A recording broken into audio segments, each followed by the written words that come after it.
مفتی ابرار صاحب کے بیانات سننے کے لیے مفتی صاحب کے آفیشیل چینل مفتی ابرار صاحب فلاحی آفیشیل کو سبسکرائب کریں۔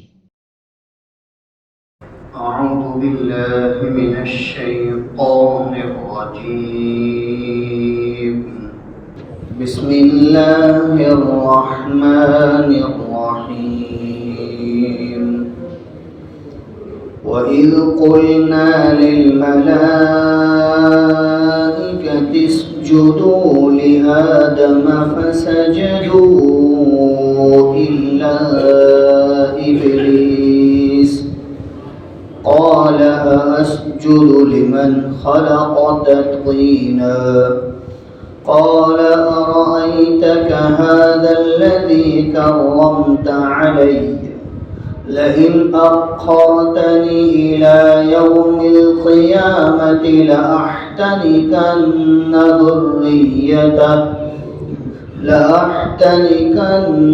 ذريته إلا قليلا قال اذهب فما تبعك منهم فإن جهنم جزاؤكم جزاء موفورا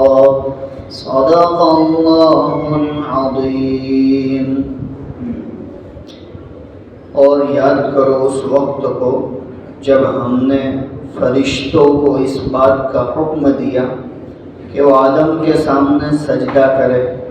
پس سارے کے سارے فرشتے سجدہ ریز ہو گئے سوائے ابلیس کے، کہ اس نے کہا کہ کیا میں اس شخص کو سجدہ کروں جس کو تو نے مٹی سے پیدا کیا ہے؟ اور کہنے لگا اے پروردگار ذرا آپ بتلائیے تو صحیح کہ یہ وہ شخص ہے جس کو آپ نے مجھ پر فضیلت دے دی ہے، کاش کہ آپ مجھے قیامت تک مہلت دے تو میں ان تمام کی ذریت کو اچھی طرح سے اپنے قابو میں لے لوں سوائے چند کے۔ اللہ تبارک و تعالیٰ نے فرمایا اذهب جا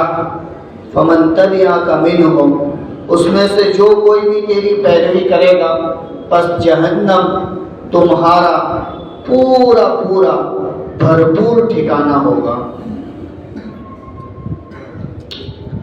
یہ سورہ بنی اسرائیل کی 61، 62 اور 63 نمبر کی آیت کریمہ ہے۔ یہاں سے سورت کا 7واں رکوع شروع ہو رہا ہے۔ ان آیتوں کا ماقبل کے ساتھ ربط یہ ہے کہ اوپر اللہ تبارک و تعالیٰ نے مشرکین مکہ کی حالت کو ذکر کیا تھا، چند ایسی باتیں جو ان کے اندر موجود تھی اللہ تبارک و تعالیٰ نے اس کا تذکرہ کیا۔ نمبر 1 جناتوں کی عبادت، جن کی وہ پرستش کرتے تھے، اس شرک سے اللہ تبارک و تعالیٰ نے ان کو روکا۔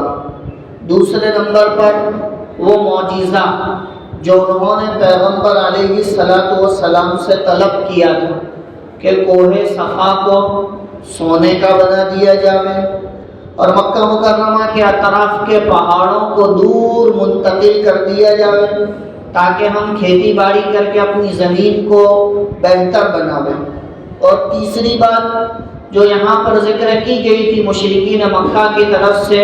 وہ معراج کا انکار، کہ وہ معراج کا انکار کرتے تھے کہ کوئی راتوں رات کوئی بندہ اس طرح مسجد حرام سے مسجد اقصی اور وہاں سے 7 آسمان اور جنت جہنم کی سیر کر کے واپس آ جاوے، اور یہ اتنا طویل سفر جو برسوں کا سفر ہے ایک رات میں طے ہو جاوے، کہا کہ یہ ممکن نہیں ہے۔ اس وجہ سے یہ لوگ مشرکین مکہ معراج کا بھی انکار کرتے تھے۔ اور اسی کے ساتھ ساتھ رکوع کے اخیر میں ایک بات اور ذکر کی گئی، وَالشَّجَرَةَ الْمَلْعُونَةَ فِي الْقُرْآنِ، یہ لوگ درخت زقوم جو جہنمیوں کو دیا جاوے گا اس کا بھی انکار کرتے تھے۔ تو لہذا یہ 4 باتیں یہاں پر ذکر کی تھی مشرکین مکہ کی، کہ وہ لوگ ایک تو جناتوں کی پرستش کرتے تھے اور ان جناتوں کی جو خود مسلمان ہو چکے ہیں، رسول اللہ صلی اللہ علیہ وسلم کے ہاتھ پر ایمان لا چکے ہیں، ان کی عبادت کرتے ہیں، تو لہذا اب تو ان کی عبادت چھوڑ دو اور ایک اللہ کی عبادت کی طرف آ جاؤ۔ لیکن اس کے باوجود یہ مشرکین مکہ، یہ مکہ کے مشرک، مکہ کے رہنے والے اس سے باز نہیں آئے اور پھر مطالبہ کیا معجزے کا۔ اللہ تبارک و تعالیٰ نے اپنے پیغمبر علیہ السلام کو فرمایا کہ اگر آپ کہو تو ہم معجزہ بھیج دیں گے، لیکن ہم معجزہ جب اتار دیں گے اور پھر یہ ایمان نہیں لاویں گے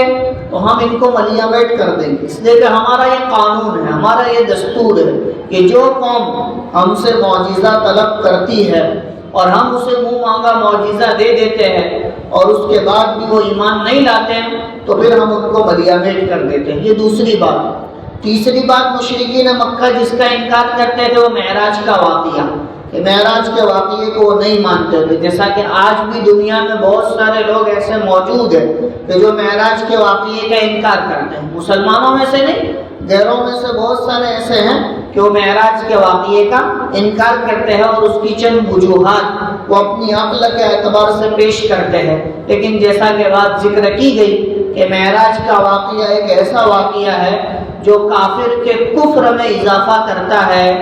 اور معراج کا واقعہ ایک ایسا واقعہ ہے جو مومن کے ایمان میں اضافہ کرتا ہے، کہ جب وہ معراج کا واقعہ سنتا ہے نا تو اس کا ایمان تازہ ہو جاتا ہے، اس کے بدن کے رونگٹے کھڑے ہو جاتے ہیں اور وہ رسول اللہ صلی اللہ علیہ وسلم کی صداقت پر، آپ کی سچائی پر ایمان لے آتا ہے کہ ہاں ہم اس کو سچ مانتے ہیں کہ اللہ تبارک و تعالیٰ نے اپنے پیغمبر کو راتوں رات مسجد حرام سے مسجد اقصی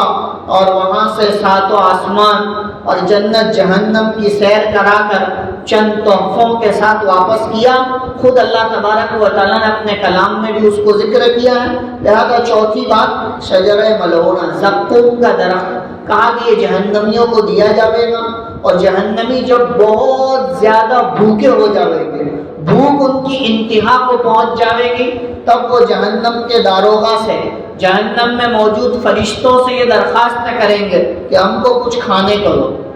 اور یہ بھی اللہ کا عجیب و غریب نظام ہوگا کہ جو فرشتے جہنم کے اندر ذمہ داریوں پر موجود ہوں گے ان کو عذاب کی ذرا برابر بھی بھنک نہیں لگے،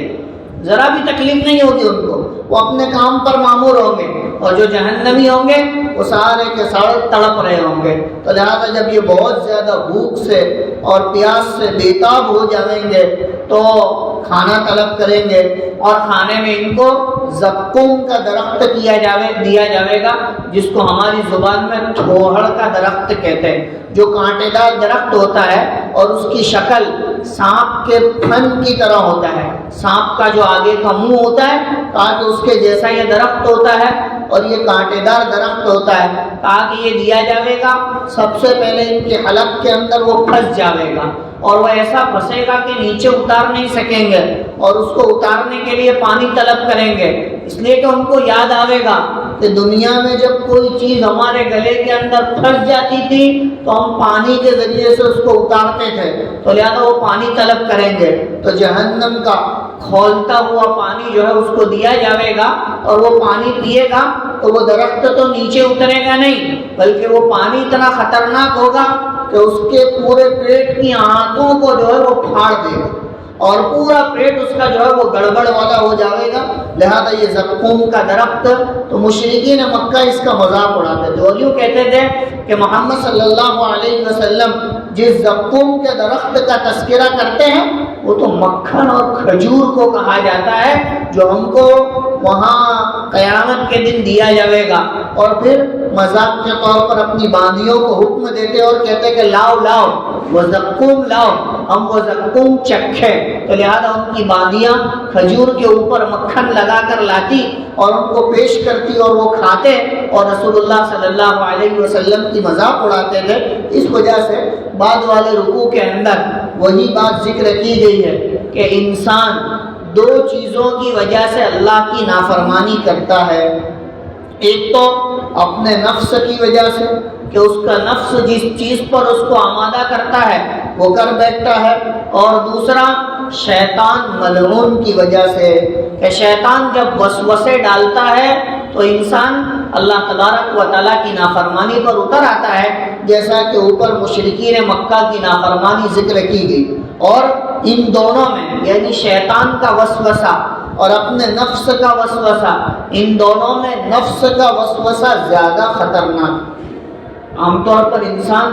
اپنے سارے گناہوں کو شیطان کی طرف منسوب کر دیتا ہے، اور وہ کہتا ہے کہ یہ تو اس کی وجہ سے ہوا اور اس نے ہی میرے دل میں وسوسہ ڈالا، حالانکہ اس کا کردار اتنا خطرناک نہیں ہوتا ہے، بہت ہلکا سا کردار ہوتا ہے، بہت معمولی سا وسوسہ ڈالتا ہے اور وسوسہ ڈال کر ہٹ جاتا ہے، باقی سارا کا سارا کام انسان خود انجام دیتا ہے۔ اس وجہ سے یہاں پر اللہ تبارک و تعالیٰ نے شیطان کے واقعے کو ذکر کیا، ابلیس کے واقعے کو ذکر کیا، اور قرآن کریم میں کئی جگہوں پر اس ابلیس کے واقعے کو ذکر کیا گیا ہے۔ وہ واقعہ کیا ہے؟ جس کو اللہ تبارک و تعالیٰ یوں فرماتے ہیں کہ وَإِذْ قُلْنَا لِلْمَلَائِكَةِ اسْجُدُوا لِآدَمَ فَسَجَدُوا إِلَّا إِبْلِيسَ۔ اور اے محمد صلی اللہ علیہ وسلم، یاد کیجئے اس وقت کو جب ہم نے فرشتوں کو اس بات کا حکم دیا کہ وہ آدم کے سامنے سجدہ کرے، فسجدوا، سارے کے سارے فرشتے ہمارے حکم کو پورا کرنے کے لیے سجدے میں گر گئے، الا ابلیس، سوائے ابلیس کے کہ اس نے سجدہ نہیں کیا۔ یہ اس وقت کا واقعہ ہے جب اللہ تبارک و تعالیٰ نے حضرت آدم علیہ السلام کا پتلہ تیار کیا، اور گارے اور مٹی کے ذریعے سے، کھنکھناتی ہوئی مٹی کے ذریعے سے اس کو تیار کیا، اور تیار کرنے کے بعد ایک مدت تک ایسے ہی رہنے دیا۔ پھر اللہ نے اپنے حکم سے اس کے اندر روح ڈالی، اور روح ڈالنے کے بعد سارے فرشتوں کو جمع کر کے اللہ رب العزت نے آدم کے سامنے ان کو سجدہ کرنے کا حکم دیا کہ تم اس انسان کے سامنے، اس بشر کے سامنے سجدہ کرو۔ اب فرشتے جو تھے وہ تو اللہ کے حکم کے پابند تھے، اللہ کے حکم کی اطاعت کرنے والے تھے، لہذا فوراً سجدے میں گر گئے۔ اور یہ ابلیس جو فرشتوں کی جماعت میں سے نہیں تھا، ابلیس فرشتہ نہیں ہے، شیطان فرشتہ نہیں ہے، یہ جنات کی جماعت میں سے ہے، اور فرشتوں کے ساتھ برس ہا برس تک یعنی کئی ہزار سال تک فرشتوں کے ساتھ رہنے کی وجہ سے اس کے اندر ان کے جیسی صفات پیدا ہو گئی تھی، اور لوگ اس کو فرشتوں میں شمار کرتے تھے، لوگ اس کو فرشتوں میں گنتے تھے، اس وجہ سے اس کو فرشتوں کے ساتھ تعبیر کر دیا۔ ورنہ ابلیس،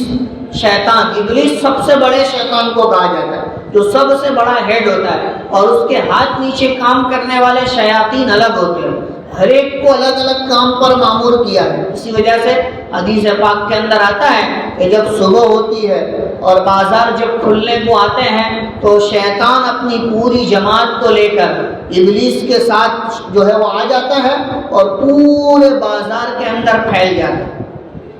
پورے بازار میں پھیل جاتا ہے۔ اور کیا کام کرتا ہے؟ کہا کہ یہ کام کرتا ہے کہ وہ تاجر سے، ایک جماعت ان کی یہ ہوتی ہے شیاطین کی کہ وہ تاجر سے جھوٹی قسمیں کھلواتے ہیں۔ ایک جماعت ایسی ہوتی ہے جو جھوٹی قسمیں کھلاتے ہیں، ایک جماعت ایسی ہوتی ہے جو ان کو جھوٹ بلواتی ہے، ایک جماعت ایسی ہوتی ہے جو دھوکہ دلواتی ہے، یعنی مختلف کام جن کو اللہ تبارک و تعالیٰ نے منع کیے ہیں، کہا کہ یہ لوگ پورے بازار کے اندر پھیل جاتے۔ اسی وجہ سے تو حدیث پاک کے اندر فرمایا گیا شر الاماکن اسواقها، بدترین جگہ بازار ہے، وخیر الاماکن مساجدها، اور بہترین جگہ مسجدیں ہیں۔ تو لہذا حدیث پاک میں رسول اللہ صلی اللہ علیہ وسلم ایک جگہ فرماتے ہیں بہت کثرت سے بازار میں آنے والے نہ بنو، یعنی صبح میں بہت جلدی آ جاؤ اور رات میں بہت دیر تک بازار میں رہو۔ کہا کہ بازار تو شیطان کے انڈے اور بچے دینے کی جگہ ہے، شیطان کے انڈے اور بچے دینے کی جگہ ہے، لیکن کہا کہ یہ اگرچہ ان بازار کے باب میں یہ سب روایتیں ذکر کی گئی ہے، لیکن انسان حلال کمائی کا مکلف ہے، اس کو اللہ تبارک و تعالیٰ نے حلال کی تاکید فرمائی ہے اور حلال کمائی پر مغفرت کے وعدے رکھے ہیں۔ بس اتنی ضرورت ہے کہ انسان بازار میں رہتے ہوئے اپنے آپ کو گناہوں سے بچاوے اور اللہ کے حکموں کو پورا کرے، تو وہی دکان اس کو ولایت کے درجے تک پہنچا سکتی ہے۔ کہ جو مسلح اس کو ولایت کے درجے تک پہنچا سکتا ہے وہی اس کا حلال اور پاکیزہ کاروبار بھی اس کو ولایت کے درجے تک پہنچا سکتا ہے۔ اسی لیے ہمارے سب کے امام ابو حنیفہ رحمۃ اللہ علیہ جو بہت اونچے اماموں میں سے ہے، لیکن وہ خود بھی تجارت کرتے تھے، ان کے کپڑوں کی تجارت تھی اور کپڑوں کی تجارت سے ان کا گزر بسر تھا۔ صحابہ کرام رضی اللہ عنہم بھی تجارت کرتے تھے اور یہی تجارت ان کی زندگی کے گزر بسر کا طریقہ تھا، لیکن احادیث میں بازار میں بہت کثرت سے رہنے سے منع کیا ہے، تو لہذا سب سے بڑا جو ہوتا ہے وہ ابلیس ہوتا ہے، اور اللہ تبارک و تعالیٰ نے اسی کو سجدہ کرنے کا حکم دیا اور فرمایا کہ تم آدم کے سامنے سجدہ کرو، لیکن اس نے سجدہ کرنے سے انکار کر دیا اور یوں کہا اسجد لمن خلقت طینا، کیا میں ایسے شخص کو سجدہ کروں جس کو آپ نے مٹی سے پیدا کیا، جس کو اللہ تبارک و تعالیٰ نے دوسری جگہ بھی ذکر کیا۔ اصل میں اس کے کہنے کا مطلب یہ تھا کہ مجھے آگ سے پیدا کیا،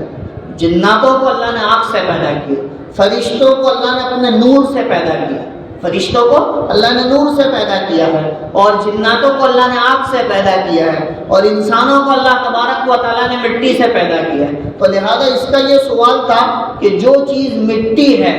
اور جو چیز آگ ہے دونوں میں بہت فرق ہے، اس لیے کہ آگ کی خصوصیت یہ ہے کہ وہ اوپر کو اٹھتی ہے، یعنی اوپر جاتی ہے، اور مٹی کی خصوصیت یہ ہے کہ وہ نیچے کو جاتی ہے، لہذا میں افضل ہوں، اس لیے کہ مجھے آگ سے پیدا کیا گیا اور آگ افضل ہے۔ حالانکہ یہ اس کا اندازہ غلط تھا، یہ اس کی سوچ غلط تھی۔ اگرچہ آگ اوپر کو طرف جاتی ہے، لیکن مٹی کی یہ خاصیت ہوتی ہے کہ وہ مٹی اس آگ کو بجھا دیتی ہے، اس کے اندر یہ طاقت ہوتی ہے کہ وہ آگ کو ختم کر دیتی ہے۔ اور بسا اوقات تو آپ نے دیکھا ہوگا پانی سے آگ نہیں بجھتی، مٹی سے جلدی بجھ جاتی ہے، مٹی جلدی سے جو ہے آگ کو بجھا دیتی ہے۔ تو لہذا اس نے یوں کہا کہ جس مخلوق کو آپ نے مٹی سے بنایا ہے اور میں وہ مخلوق ہوں تو مجھے آگ سے بنایا ہے، لہذا میں سجدہ کیوں کروں؟ اس نے سجدہ کرنے سے انکار کیا، اس نے سجدہ کرنے سے انکار کر دیا۔ بس یہ اللہ کے حکم سے ایک مرتبہ روگردانی کرنا اس کے لیے ہمیشہ ہمیشہ کی ہلاکت کا ذریعہ بن گیا، ہمیشہ ہمیشہ دھتکارے جانے کا ذریعہ بن گیا۔ شیطان آگے تو اللہ تبارک و تعالیٰ نے اسی کو ذکر کیا اور فرمایا قال ارأيتك هذا الذي كرمت علي، شیطان کہنے لگا اے میرے رب ذرا مجھے بتلا تو صحیح، کیا یہ وہی شخص ہے جس نے مجھ پر آپ نے اس کو مجھ پر فضیلت دی ہے، یعنی میرے مقابلے میں بھی آپ نے اس کو اچھا بنایا، اس کو عزت دی ہے؟ تو جب یہ بات کہی گئی تو اللہ تبارک و تعالیٰ نے فرمایا کہ ہاں میرے نزدیک یہ تمہارے سے بھی زیادہ افضل ہے۔ تو کہنے لگا لئن اخرتنی الی یوم القیامہ، اگر تو مجھے قیامت تک مہلت دے دے لاحتنکن ذریتہ الا قلیلا، تو میں ضرور بھی ضرور اس آدم کی ساری اولاد کو اپنے جبڑے کا نشانہ بناؤں، یعنی ان سب کو قابو میں لے لوں اور سب کو گمراہ کر دو، سب کو جہنم کا مستحق بنا دو، الا قلیلا، سوائے تھوڑے، یعنی اللہ کے دربار میں جب اللہ تبارک و تعالیٰ کا دربار سجا ہوا ہے، سارے کے سارے فرشتے سجدے میں گرے ہوئے ہیں، رب ذوالجلال کا ایسا جلال نمایاں ہے، ایسے وقت میں بھی شیطان ابلیس یہ درخواست کر رہا ہے کہ تو مجھے قیامت تک کے لیے مہلت دے دے۔ دو چیزیں مانگی، ایک تو قیامت تک زندہ رکھ، اللہ نے اس کی دونوں جو ہے وہ درخواستوں کو قبول کر لیا، اللہ قیامت تک اسے زندہ رکھیں گے اور قیامت تک وہ زندہ بھی رہے گا کہ مجھے قیامت تک مہلت دے، لہذا اللہ تبارک و تعالیٰ نے اسے قیامت تک مہلت دی اور اس نے کیا کہا لاحتنکن ذریتہ، میں اس آدم کی ساری اولاد کو اپنے قابو میں کر لوں گا، حنکا اپنے قابو میں کر لینا، جبڑے میں دبا لینا کسی چیز کو، تاکہ ان کی ساری ذریت کو میں اپنے قابو میں کر لوں گا۔ تو اللہ تبارک و تعالیٰ نے فرمایا اذهب جا فمن تبعک منهم، پس ان میں سے جو کوئی بھی تیری پیروی کرے گا فإن جہنم جزاؤکم جزاء موفورا، پر جہنم تم سب کا ٹھکانہ ہوگا اور بھرپور ٹھکانہ ہوگا۔ کہ ہم ان سب کو جس کو تو گمراہ کرے گا،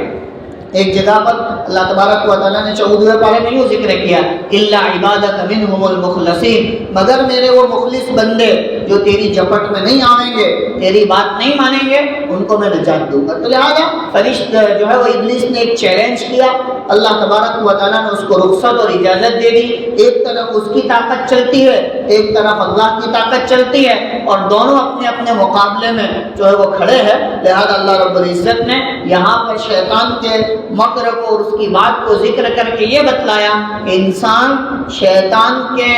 وسوسے سے، اس کے آنے والے خطرات سے اپنے آپ کو بچاوے کہ وہ خود تو گمراہ ہوگا ہی ہوگا، دوسروں کو بھی گمراہ کرے گا، دوسروں کو بھی گمراہ کرے گا۔ اور اس کے پاس نورانی داؤں ہے، ایسے داؤں کہ انسان حیران رہ جاوے کہ شیطان ہم پر اس طرح بھی حملہ کر سکتا ہے، اس طرح بھی آ سکتا ہے۔ بسا اوقات وہ اپنے نورانی داؤں کے ذریعے سے انسان کو پچھاڑ دیتا ہے۔ اسی لیے کہتے ہیں نا کہ عالم کا شیطان بھی عالم ہوتا ہے، مفتی کا شیطان بھی مفتی ہوتا ہے، ڈاکٹر کا شیطان بھی ڈاکٹر ہوتا ہے۔ اور حدیث پاک کے اندر آتا ہے کہ جس طرح تمہارے بدن کے اندر خون دوڑتا ہے، اسی طرح شیطان بھی تمہارے بدن میں دوڑتا ہے، تو اس طرح دوڑ کر تم کو گمراہ کرتا ہے۔ اور اس کے پاس ایک ایک نورانی داؤں ہوتے ہیں کہ جس سے وہ انسان کو گمراہ کرتا ہے، نمازوں سے دور کرتا ہے، اللہ کی اطاعت سے دور کرتا ہے، اور بسا اوقات اللہ رب العزت کی شفقت، اس کی رحمت اتنی غالب کر دیتا ہے کہ آدمی گناہ کر بیٹھتا ہے۔ بسا اوقات آدمی کو گناہ کا ارادہ ہوتا ہے لیکن وہ نہیں چاہتا کہ نہیں گناہ نہیں کروں، گناہ نہیں کروں، لیکن بتا اوقات شیطان کی طرف سے اللہ کی رحمت کے باب میں ایسا ایسا ذکر کیا جاتا ہے کہ غفور الرحیم ہے، بخشنے والا ہے، اس نے تو 100 قتل کرنے والوں کو بخش دیا، ابو جہل اور ان کو بھی بخشنے کو تیار تھا، قارون اور فرعون کو بھی اللہ تبارک و تعالیٰ کو بخشنے کو تیار تھا، تو پھر میں کیا ہوں؟ اور یوں کر کے شیطان انسان کو گمراہ کر دیتا ہے۔ اسی وجہ سے حضرت جنید بغدادی رحمۃ اللہ علیہ کا قصہ ہم نے سنا ہوگا، ایک مرتبہ کشف اور الہام کی صورت میں شیطان ان کے پاس آیا، شیطان جنید بغدادی رحمۃ اللہ علیہ کے پاس آیا، اور جب آیا تو جنید بغدادی رحمۃ اللہ علیہ نے شیطان سے کہا کہ تو کیسا بے وقوف ہے کہ اللہ کے سامنے جب اللہ نے تجھ کو حکم دیا کہ آدم کو سجدہ کر تو تجھے اللہ کا حکم ماننا چاہیے اور آدم کو سجدہ کر لینا چاہیے، آدم کو سجدہ کر لینا چاہیے۔ تو دیکھیے شیطان کا جواب سنیے، ابلیس کا جواب۔ ابلیس و شیطان کہنے لگا کہ جنید ذرا بتا، اللہ کے ہوتے ہوئے، اللہ موجود ہے، کہا کہ اللہ کے ہوتے ہوئے مخلوق کو سجدہ کیا جا سکتا ہے؟ اللہ کے ہوتے ہوئے اللہ موجود ہے، کہا کہ اللہ کے ہوتے ہوئے مخلوق کو سجدہ کرنا کیسا مناسب ہو سکتا ہے؟ اس وجہ سے میں نے اللہ کے ہوتے ہوئے آدم کو سجدہ نہیں کیا۔ حضرت جنید بغدادی رحمۃ اللہ علیہ کہتے ہیں کہ اگر اللہ نے میرے دل کے اندر الہام نہ ڈالا ہوتا تو آج میرا ایمان جا چکا ہوتا، میرا ایمان نکل جاتا کہ اس کی بات 100% صحیح ہے کہ اللہ کے ہوتے ہوئے اللہ خالق ہے، مالک ہے، اس کے موجودگی میں جو ہے وہ دوسرے کو سجدہ کرنا کیسے مناسب ہے؟ مخلوق کو سجدہ نہیں کیا جا سکتا اللہ کی موجودگی میں۔ تو لہذا اللہ نے الہام کیا اور حضرت جنید بغدادی کے دل میں بات ڈالی، اور یہ بات ڈالی کہ ارے پاگل، یہ بات سوچ کہ وہ سجدے کا حکم کس نے دیا تھا؟ اللہ تبارک و تعالیٰ نے خود حکم دیا تھا۔ اب چاہے اللہ سامنے ہو یا نہ ہو، اللہ کے حکم کی تکمیل آدمی کے لیے بندگی کا سب سے اعلیٰ درجہ۔ اللہ نے حکم دیا، بس ختم۔ اب چاہے وہ کوئی بھی موجود ہو، اللہ موجود ہو یا نہ ہو، کہا کہ اللہ کا حکم یہ جو ہے وہ بہت آگے ہے۔ اسی وجہ سے عربی کے اندر ایک مقولہ ہے، الامر فوق الادب، کہ حکم ادب سے بھی آگے ہوتا ہے۔ جیسے مثال کے طور پر آدمی اپنے کسی بڑے کے سامنے، اپنے استاد ہے یا اپنے والد ہے یا کوئی بھی بڑا آدمی ہے، اس کے سامنے نیچے بیٹھا ہے، اب اس کے استاد نے، اس کے باپ نے اس کو حکم دیا کہ بیٹا ادھر آ جاؤ، یہاں کرسی پر بیٹھو۔ اب یہ ادب کے خلاف ہے کہ باپ کے ساتھ کرسی پر بیٹھنا یا استاد کے ساتھ کرسی پر بیٹھنا ادب کے خلاف ہے، لیکن ان کا حکم ہے تو اس کا پورا کرنا عین ادب ہے۔ لہذا یہاں پر بھی اللہ تبارک و تعالیٰ کا حکم عین ادب ہے، اور اگر وہ سجدہ کر لیتا تو اللہ کے حکم کو پورا کرنے والا بنتا. ایسا تو کئی اس کے نورانی داؤں ہے کہ جس سے وہ بڑے بڑوں کو پچھاڑتا ہے اور بسا اوقات ان کو گمراہ کرنے کی کوشش کرتا ہے. لہذا ان آیات میں اللہ تبارک و تعالیٰ یہی ذکر کرتے ہیں کہ شیطان اور ابلیس کے داؤں پیش سے ایمان والا مومن اللہ کا بندہ اپنے آپ کو بچاوے. اللہ تبارک و تعالیٰ کہنے سننے سے زیادہ ہم سب کو عمل کی توفیق عطا فرماوے. وآخر دعوانا ان الحمد للہ.